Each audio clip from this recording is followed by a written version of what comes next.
사람은 왜 꼭 절망의 끝에서야 진짜 속마음을 드러내는 걸까요? 그리고 왜 가장 사랑하는 가족끼리 누구보다 가까운 부자 사이가 세상에서 가장 큰 원수가 되어버리는 걸까요?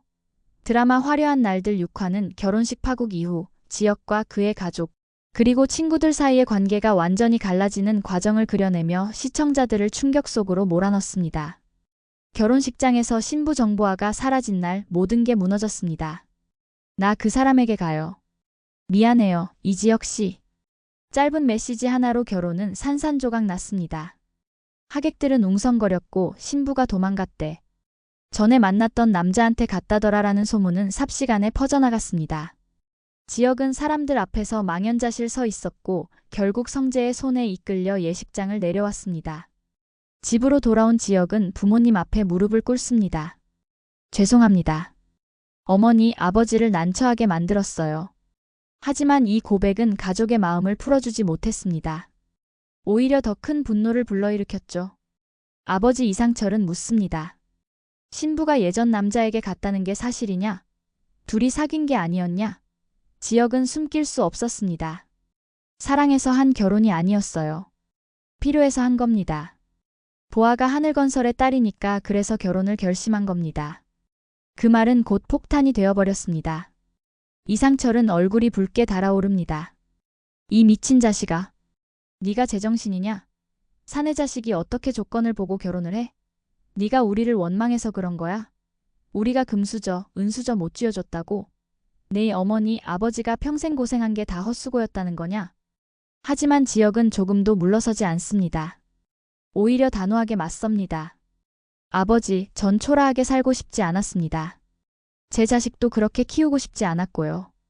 전셋집 걱정, 병원비 걱정, 학원비 걱정 아버지가 평생 그 무게를 짊어지며 사셨잖아요. 저는 그렇게 살고 싶지 않았습니다. 상철은 치를 떨며 말합니다.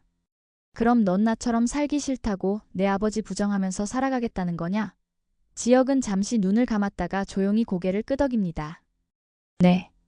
저는 같은 기회가 다시 온다면 똑같이 선택할 겁니다. 그 대답은 아버지의 가슴에 비수를 꽂습니다. 결국 상철은 분노를 이기지 못하고 소리칩니다. 이제부터 우리 장남은 지환이다. 너는 우리 집안에서 없는 사람이다. 당장 나가라. 그날 밤 이상철은 술에 취해 아내 김다정에게 눈물을 보입니다. 저놈이 잘못했어요, 아버지. 제 생각이 짧았어요. 그럴 줄 알았어. 그러면 내가 등짝 2대만 때리고 얼마나 힘들었냐, 얼마나 자존심 상했냐 하며 안아주려고 했어. 그런데 끝내 그 말 한마디를 안 하네. 이 나쁜 놈. 상철의 오열은 그가 아들을 얼마나 사랑했는지를 보여주는 장면이었습니다. 그러나 그 사랑은 결국 분노와 실망으로만 드러났죠. 집에서 쫓겨난 지혁은 여관을 전전하며 술로 하루하루를 버팁니다. 하지만 주인조차 그를 감당하지 못하고 쫓아내자 그는 건설 현장으로 가 막노동을 시작합니다. 하루 종일 일하고도 잠도 제대로 자지 못한 채 몸을 혹사시키던 지혁은 결국 현장에서 쓰러져 응급실로 실려가고 맙니다. 그때 찾아온 건 박성재였습니다. 병상에 누운 지혁을 보며 성재는 짧게 말합니다. 언제까지 여기 있을 거냐? 이력서 넣은 데서 연락 오면 올라올 거냐? 하지만 지혁은 대답하지 않습니다. 그는 속으로 성재가 자신을 붙잡아주길, 위로해주길 바랐습니다.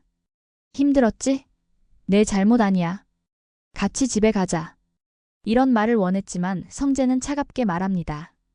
집에는 아무 말씀 안 드리겠다. 잘 있어. 성재는 자리에서 일어나 떠납니다. 지혁은 허탈하게 중얼거립니다. 저 자식 나 버렸네. 결국 내가 혼자서 기어 올라오길 바라는 거네. 친구에게조차 버림받았다고 느낀 지혁은 휴대폰을 집어 던지며 세상과의 연락을 끊겠다고 다짐합니다. 한편 은호는 절교를 선언한 뒤에도 마음을 정리하지 못하고 있었습니다. 어머니 정순이는 사람은 사람으로 있는 게 제일 빨라라며 소개팅을 권했고 친구 수정 역시 도와주려 했습니다. 은호는 잠시 망설이다가 문득 성재의 존재를 다시 생각하게 됩니다. 그리고 마침 성재가 찾아와 묻습니다. 은호 후배, 나 어떻게 생각해요? 그 질문은 은호의 마음을 다시 흔듭니다. 그리고 또 다른 장면. 지혁은 서울의 한 자재상에서 은호를 우연히 마주칩니다. 하지만 그녀의 눈에 띌까 두려워 황급히 몸을 숨겨버리죠. 자신이 초라하고 비참하다고 느껴졌기 때문입니다. 스스로를 향해 중얼거립니다. 등신 같은 놈. 이날 6화는 결혼식 파탄 그 자체보다 그 이후에 벌어진 더 무거운 이야기였습니다. 사랑 없는 결혼을 택한 아들이 끝내 아버지에게 버림받고 친구에게조차 기대지 못한 채 홀로 무너져가는 이야기. 그리고 그를 사랑했지만 상처 속에서 갈팡질팡하는 은호, 그리고 은호를 향해 조금씩 손을 내미는 성재의 이야기. 결국 질문은 이렇게 남습니다. 지혁은 정말 잘못된 선택만을 한 걸까요? 아니면 그저 또 다른 세대를 살아가는 현실적인 젊은이의 모습일까요? 상철의 단호한 단절은 과연 아버지의 올바른 선택이었을까요? 은호와 성재, 이 두 사람의 관계는 이제 어디로 향하게 될까요? 화려한 날들 6화는 결혼식 파탄의 여진 속에서 인물들이 어떻게 각자의 길을 선택하고 무너져가는지를 보여주며 앞으로의 이야기에 더 큰 폭풍이 몰아칠 것을 예고했습니다.